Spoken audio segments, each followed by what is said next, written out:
Welcome, ladies and gentlemen, to Just Brian, and this is Brian Strawser. The last time we talked, I had left you on the graduation stage in June of 1983. Well, I had a heck of a good time until July 19th. I had that much time before I reported to Buffalo, New York, and I was flown down to San Antonio, Texas to join the United States Air Force. Why on earth I picked July 20th to join the Air Force in Texas is a mystery to me. Obviously, you graduated 109th out of 118, might have something to do with it. So here I come. I got hair. I got hair. They saw me coming and started salivating as soon as I got off the bus. All that yelling and screaming and whatnot. So first thing we do is get a nap. Not much of one. There was a lot of clanging and banging when they got us up at 5 a.m. and we got around to have something to eat. And I think that they still let us wear their civilian clothing. Still had long hair, and everybody's making comments about the guys with long hair, and they know what's going to happen. So we go down to the barber, and when I'm done, any scars that was on my forehead from childhood, they were all visible. We get our clothes, we give up our civilian stuff, and the process begins. I'd heard stories. Of course, the reason I chose the Air Force, I have to back up a little bit. I chose them because it was a 6-week boot camp instead of 8 weeks like the Army and the Navy, and 13 weeks for the Marine Corps. You know, God bless these guys. I don't know how they can do 13 weeks. But, that's them. This is me. I chose to join the cerebral branch. At least that's how I saw it. But my TI, which is a training instructor, was a guy named Edwin Covell. I'm sure he's retired long since by now. But this dude was from somewhere around western New York or northwest Pennsylvania. He knew about oil. He knew about coal, which is what we have around here. And this dude, oh my God, he would scare the dead. He was about 6'2", 6'3", but he was just pure muscle. But the most intimidating thing about Edwin Covell were his eyes. He had crystal blue eyes. It was like a glacier in the Antarctic, just pure. But he could cut right through your head. Just a few words and a look, and you were wishing that your parents had never met. So I'm like, I got to do something here. I got to have a strategy. My strategy was to be in the middle of every line that there was, to never volunteer, but to never refuse. Just kind of be Switzerland, and that's what I did. That's the tactic I chose. I read the psychology books, and I thought, all right, that'll work. And it did, really. I remember one day we got mail. You'd all sit in this greeting room, and you weren't allowed to use the furniture until around week 4 or so. You had to sit on the floor. Whatever. It's all psychological. Break you down to build you up. I knew when I went. All these guys are getting letters with their wives or their girlfriends' pictures. There's lipstick on the envelopes and stuff. One guy even got the clasp of a bra strap. The little mechanism. And his girlfriend note, she wrote in the note, just so you don't forget how these things work. And I thought, all right. It was confiscated right that day, but he did laugh, so at least he got a kick out of it. But he called my name, and I think I got a letter from my mother. And it was no pictures, no lipstick, no perfume, no nothing. And he said, nobody loves you? I said, no, sir. He said, didn't leave any girls behind? I said, well, yes, sir. But no pictures? I said, no, sir. He said something I'm not going to say right now, but it was like, kiss him and leave him, but use your imagination. And I said, yes, sir. He says, that's how you're going to get through life. What we didn't know is that he was going through a divorce. He lost the house. I think that's how the story went, but he lost everything except his black 1978 Trans Am with that gold Thunder chicken on the hood, and you could hear this guy coming. We're standing in formation, and you can hear him just cruising through the street, just rumbling. Loved that Trans Am. I don't know what's cooler, Edwin Covell or Burt Reynolds, but I'm gonna go with Edwin because he was the true item.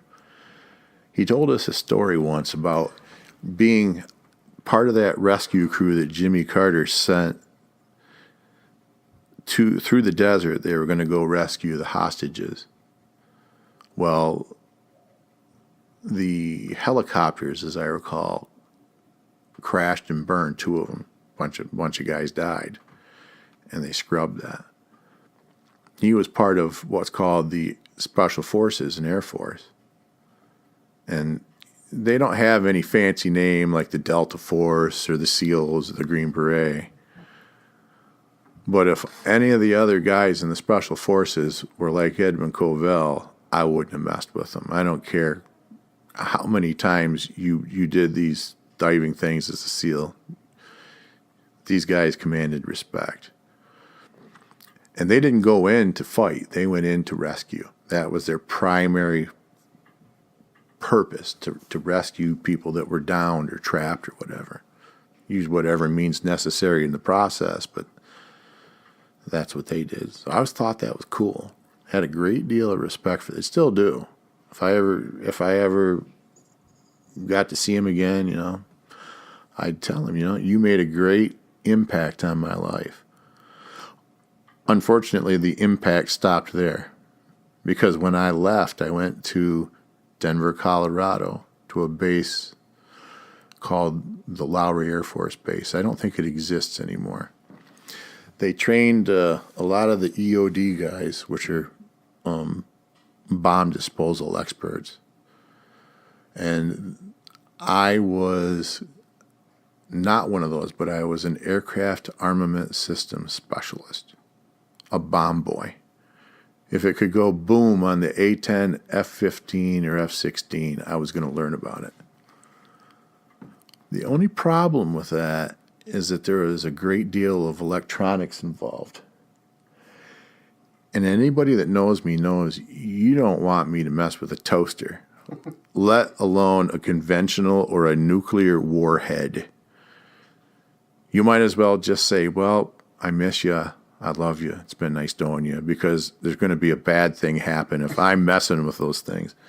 And of course, we all know that recruiters never lie. Well, I went in as this future expert, only to wash out of that program. It is what it is, I wasn't too happy with the whole process. Wasn't very happy with me, but that's life. So I learned a valuable lesson right there. Don't count your eggs before they hatch. I had my whole career mapped out, stopped right there. I also learned that you really shouldn't mock those in authority, because we were in formation and this major was inspecting us. And a kid, 2 or 3 airmen down from me, had taken Johnson's floor polish and used it to buff up his black dress boots. The only problem with that is they're shiny, but they crack the leather. So this major is going through formation, and he stops at this kid, and he said, "Airman, what did you do?" "Sir, I don't understand." "What did you do with your boots?" "I polished them." He said, "With what?" He said, "Johnson's floor wax." And I laughed. And it wasn't but a heartbeat that he was right down the line in front of me, in my face, screaming at me, asking what was so funny. And I said, "Sir, Johnson's floor wax." And I'm like, oh, you're done. And I was, man, this guy wanted me dead. But the brig would have been just fine. Well, when I washed out of that program, he's like, I own you now. So for a few weeks, about 2-3 weeks, it was rather unpleasant. I got to talk to a full bird colonel. He ran the entire program. And he called me in. Super mellow guy, super nice guy. I'd met him once before. And he said, son, here's your options. He said, you can stay in the Air Force. And I had a 6-year run, too, because I came out, this is part of the recruiter's deal, I came out with 2 stripes out of basic training. Well, I thought that was something.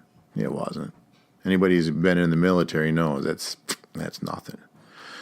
So here I am sitting in this office, and the colonel said, well, what are you going to do?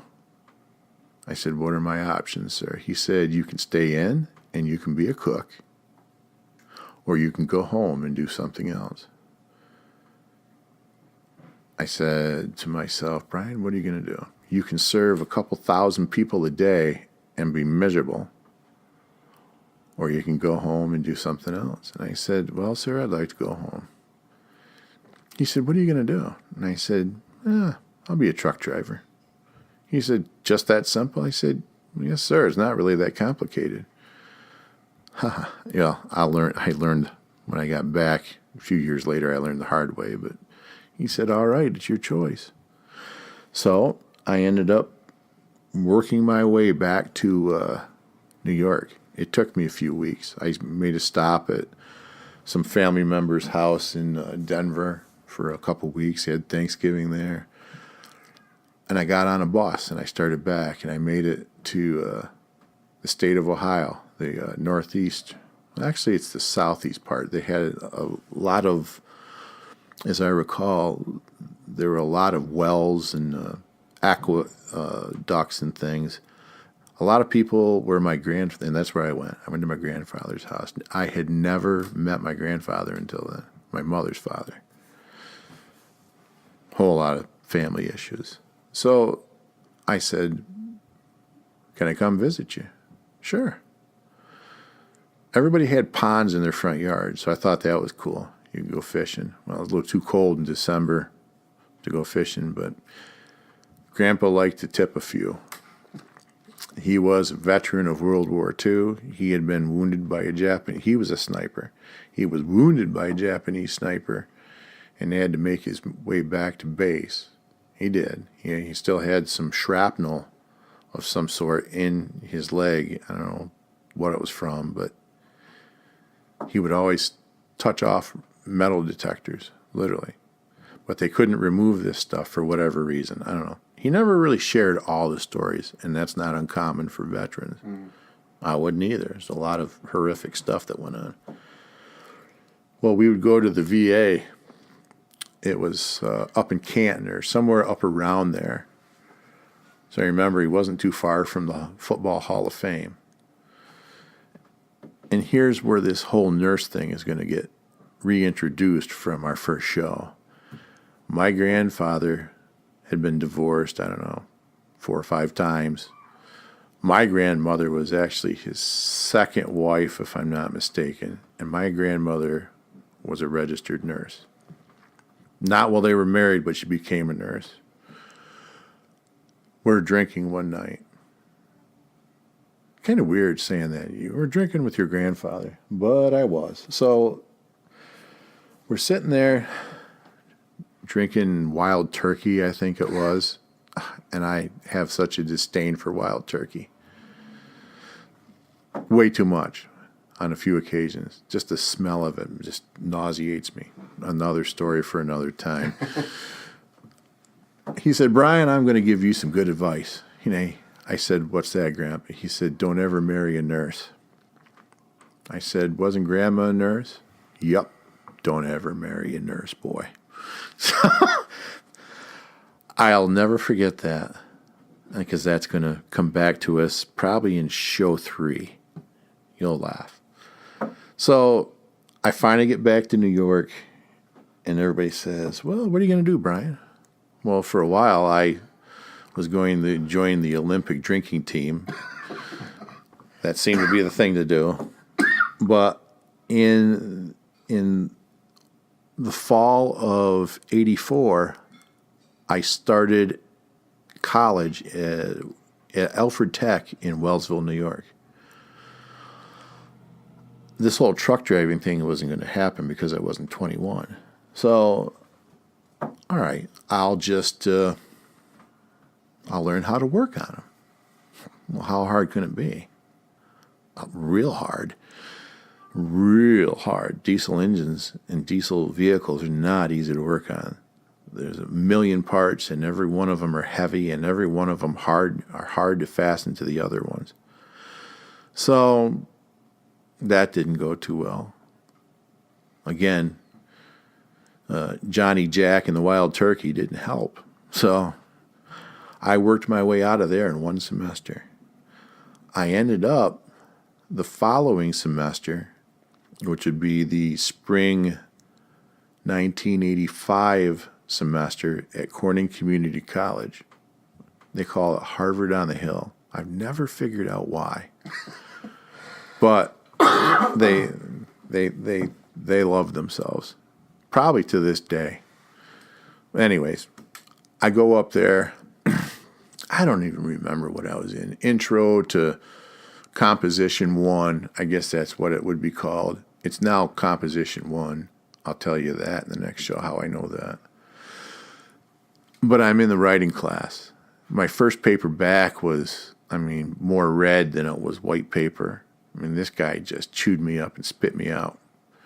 And I thought, well, that sucks. I think I went to 2 more weeks worth of classes in that class. I went to different classes. I didn't do much of anything. I don't think I passed anything that semester. So that was spring '85. Fall '85, I met a fellow there, a professor, a language professor named Robert T. Giuffrida, who was also a World War II veteran. He drove around as a linguistics expert because he spoke Italian in World War II, and he translated. Wonderful guy. We really didn't have much in common now that I think about it. He was very liberal, and I'm very not. But he had a heart of gold, and he treated people great. He talked me into joining the debate team. Well, I still sometimes confuse debating with arguing, but, he tried to educate me. He tried to teach me Latin. Well, that was like putting a suit on a pig. It just didn't work. I tried. So, God bless him, he tried. The only class I passed the entire time at Corning Community College was a course on drugs and alcohol. I got an A in that class, I'm here to tell you. So I got 3 credits out of 3 semesters. I think you know where we're going here, ladies and gentlemen. It was time for Brian to go back to that trucking concept, and I did. It was 1986, February. I went to work for North American Van Lines. And the deal was you went for a 2-week program where they taught you how to be a truck driver. And you bought a shiny new cab over International. International was the manufacturer of that truck. You could have an International or a Freightliner. I looked inside and it was roomier in the International, so I chose one of those. I'm here to tell you that if it hadn't been for all the times my father took me in the truck and taught me how to back up and to drive. In fact, I learned to drive on the Brooklyn-Queens Expressway, the Cross-Bronx Expressway, the Long Island Expressway, and all the little streets and all the little boroughs. He said, if you can drive here, you can drive anywhere. So that's who really taught me how to drive, thanks to my dad. Because I can tell you, you're not going to learn diddly squat in 2 weeks. So they sent everybody out, and within a year, I think there were 2 people out of that group of people that still had their truck. I was not one of them. I didn't have the business acumen. I blew all the money. Oh, I had a good time. But I didn't save anything.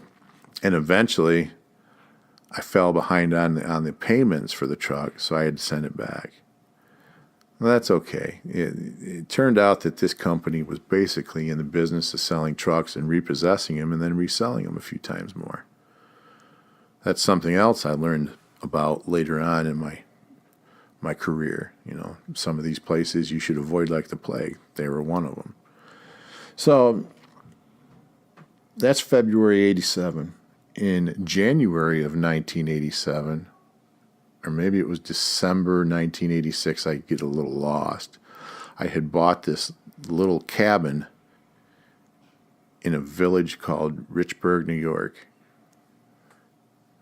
And literally, this thing was built for hunting. But I bought it, turned it into a house. I still have that place because it has 2.5 or 12.5 acres.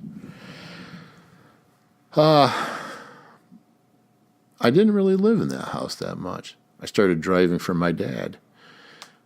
Later on that summer, I do believe it was 1987, we had rebuilt a 1975 GMC Astro. These trucks they used to call goldfish bowls because the windshields were so big, you look like a fish on display. And there were no secrets in there. If you were doing anything illegal, lewd, or otherwise, everybody was going to know it because, like I'm telling you, it was all windshield. Ugly. We spray painted this thing. It was so ugly. A 3-tone paint job. Well, what do I know? God bless Krylon. So we're rolling up and down the road in our trucks, and I thought I was the king of the world. It's like putting a cherry on a turd to look at this truck, but man, it was mine and I was happy. And I learned, don't blow all your money. But a 1975 vehicle, rebuilt, customized, really, for use in the mid-late 80s, it was just a disaster looking for a place to happen. It cost a small fortune to keep this thing on the road. Well, you can kind of gather where that was going to go. Around 1989, it was early fall, I decided that I would follow my younger brother out to California. He had gotten married, had a little son, and her family had a lot of businesses out in California, Southern California, Taft, California to be exact. A lot of oil fields. So I went out there. I thought, how hard could it be? Again, real hard. I had to learn the oil business. Nothing that I knew prepared me for the oil business. It was like being on the surface of the moon to me. It was all desert. If it didn't get watered, it didn't grow. I learned that pretty quick. Yet, that was in the San Joaquin Valley before the government screwed that up.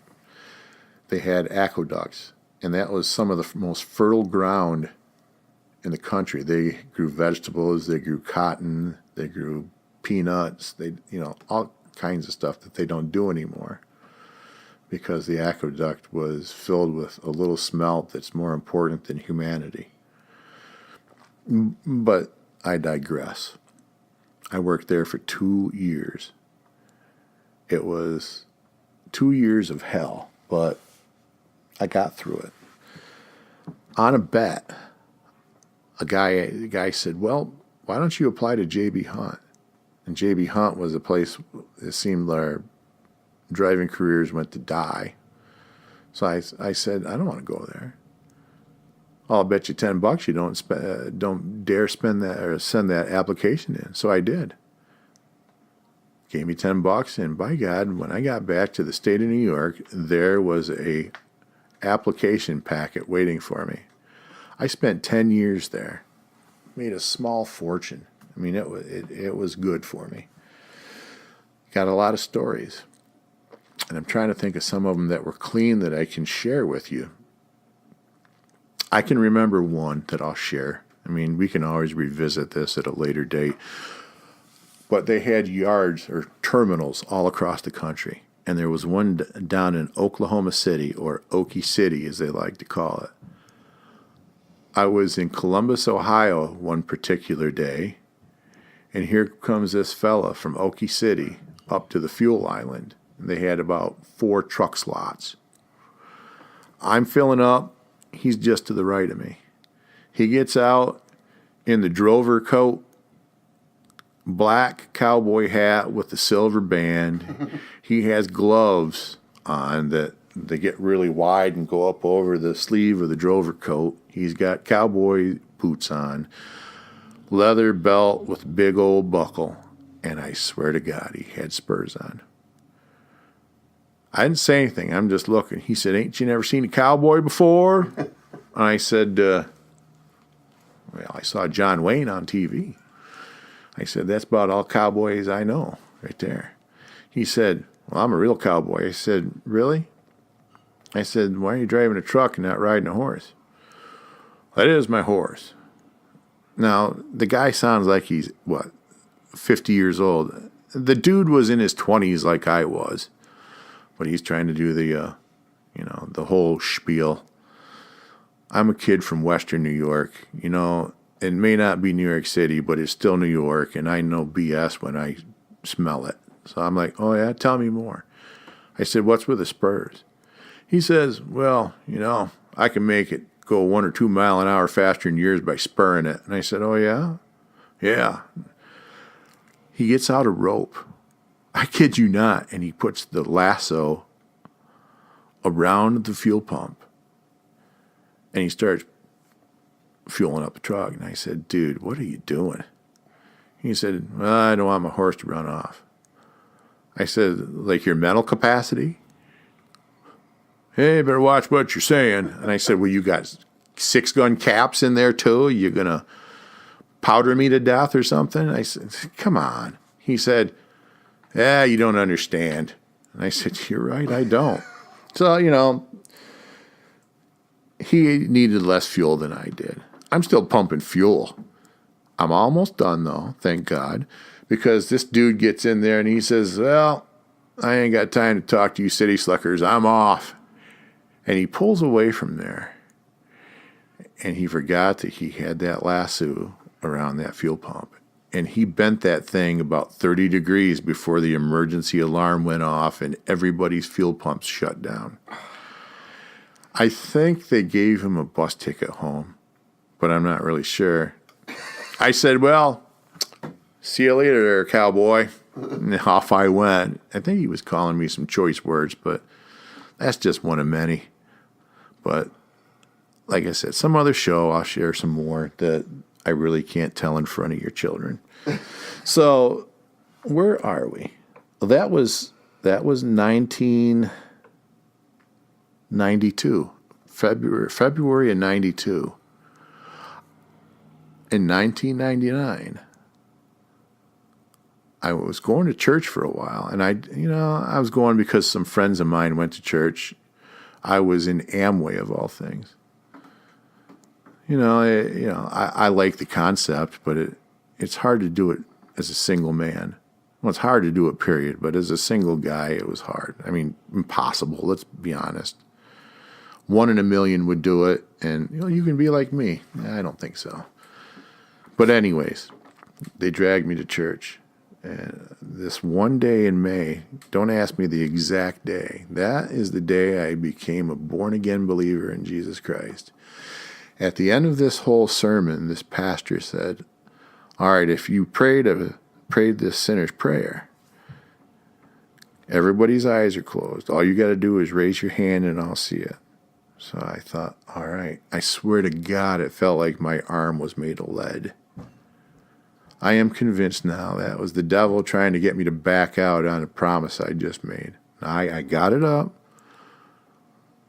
and everything's been great. It was like my arm was a feather once I got it above my head. I'm like, that can't be coincidence. And I've learned since then there are no coincidences. So that was one of the good things that happened in that stretch of my life. In the year 2000, I decided to take a trip to India. Not because I had any altruistic purposes. I wasn't going to save the world. I didn't want to be the great Messiah, come from the West to save the Hindus and the Muslims. And trust me, when you get there, you'll realize they don't want anything to do with you. But I didn't go for that reason.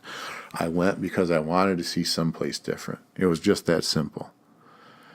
And because I went there with the attitude of not knowing and accepting things as they came, I fell in love with the country and in love with the people.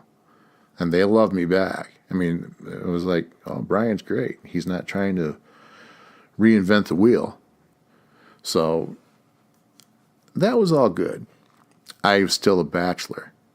And the people that ran this orphanage and school were named Sam and Elizabeth George. And Elizabeth instantly, she said, so, are you a married man? I said, no. How old are you?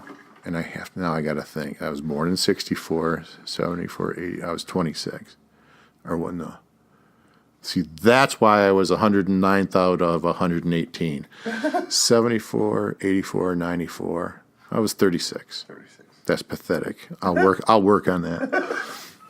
So she said, well, you need to be married.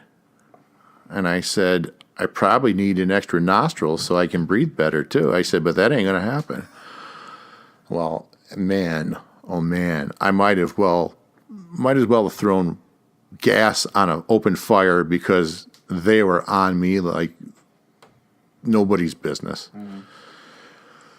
The last thing that Elizabeth said to me when I got on that tour bus that we had rented to take the group back to the airport to go back to New Delhi was, I will pray that you get a wife. And I said, I will pray that you're wrong.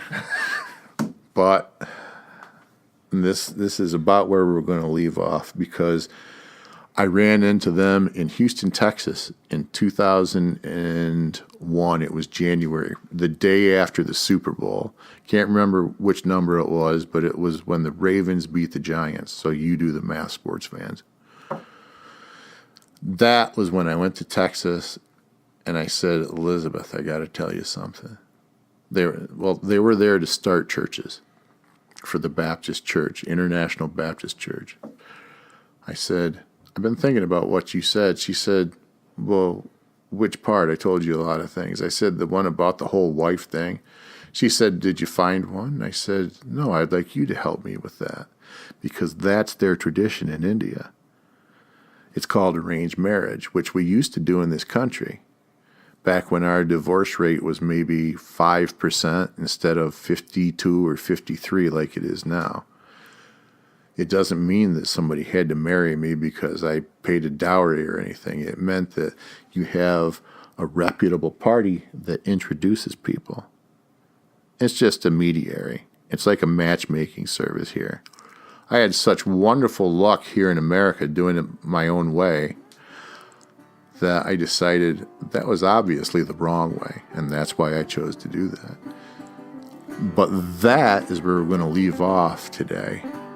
You'll just have to wait and hear how I met my wife, and I'm not even going to tell you her name, Tease. So have a wonderful evening, ladies and gentlemen. And this is Brian Strawser, and this is Just Brian.